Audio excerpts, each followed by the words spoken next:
Hey Dave, how pleased were you to see Walker Buehler bounce back after his last few outings to have the performance that he did this evening? It was great. To win a ball game is always good, but to have Walker throw the baseball like he did tonight makes it that much more exciting going forward. He was in command all night, in control, just all quadrants, his entire pitch mix, and then just everything he had tonight just had teeth. You can see it with the swing and miss, the soft contact. Really, to get through 7 innings and to just use two guys out of the pen, really solid.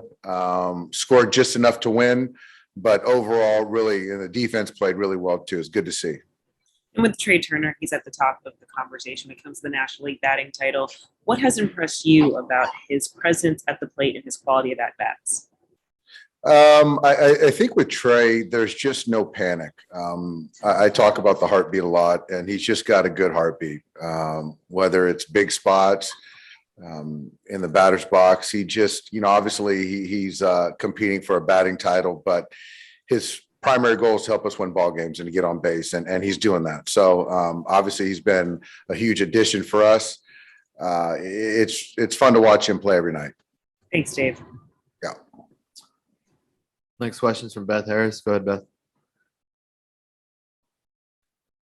Hey, Dave, what kind of luxury is it to have a guy like Buehler eat up so many innings? It's great, certainly considering what we've been through this year with pitching.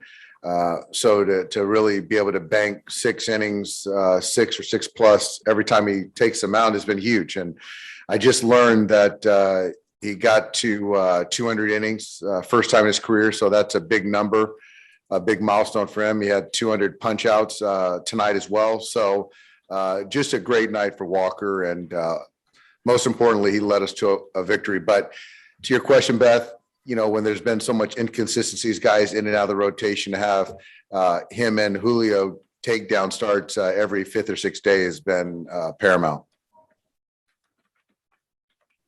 Next question's from Fabian Ardaya. Go ahead. Hey Dave, with Walker, obviously he has so many different weapons he can sort of throw at guys, but is there something to him when he's just attacking with the fastball like he was today? I think it's kind of you can attack with a fastball, but you still got to make quality pitches with that and locate it. So tonight he had really good command. So to those hitters, you can see what he did to Tatis, Machado, and use the inside part of the plate really well today against Machado or Tatis, and then expose them late. And so, this is an MVP caliber player. So the fastball was really good, but just to be bullish on it, to say, I think is a little short-sighted. I think the command tonight was a main separator. Thanks, Dave. Yeah. Next question's from JP Hornstra. Go ahead, JP. Dave, you mentioned the defense there briefly. We've just kind of taken it for granted that Trea Turner came in here, took over second base, a position he really hasn't played much, and seems like he's gotten better. How much of that is just the hard work that he puts in before games, and how much is his natural athletic talent coming through?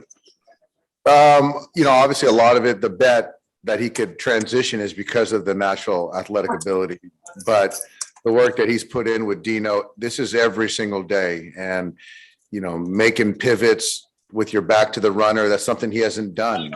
So to kind of work on that exchange, the feed to the shortstop, all this stuff. So today was nice. We turned a couple double plays, a couple big double plays, and just made Walker's outing much more efficient. But yeah, it's the bet on the person and the player, and he's making us all look good. One other aspect of Trea's game, he can obviously steal a base. Stole one tonight. Where does he rank, among the best base stealers that you've had here? I think he could be the top. I think he's certainly the fastest guy, one of the fastest guys in all of baseball.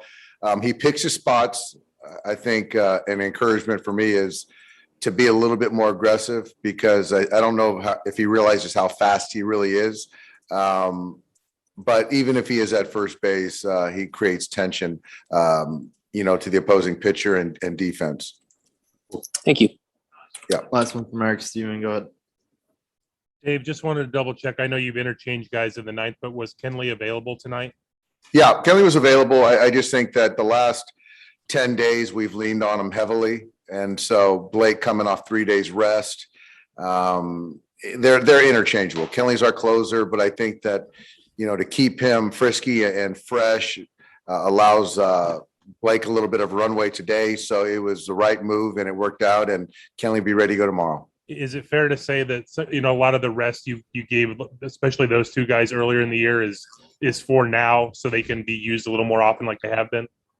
Yeah, I think that you're always you don't know how the season's going to play out. So you want to build up a little workload equity and manage their workload. So, I can't go down the list of guys that have helped us out of the pen this year.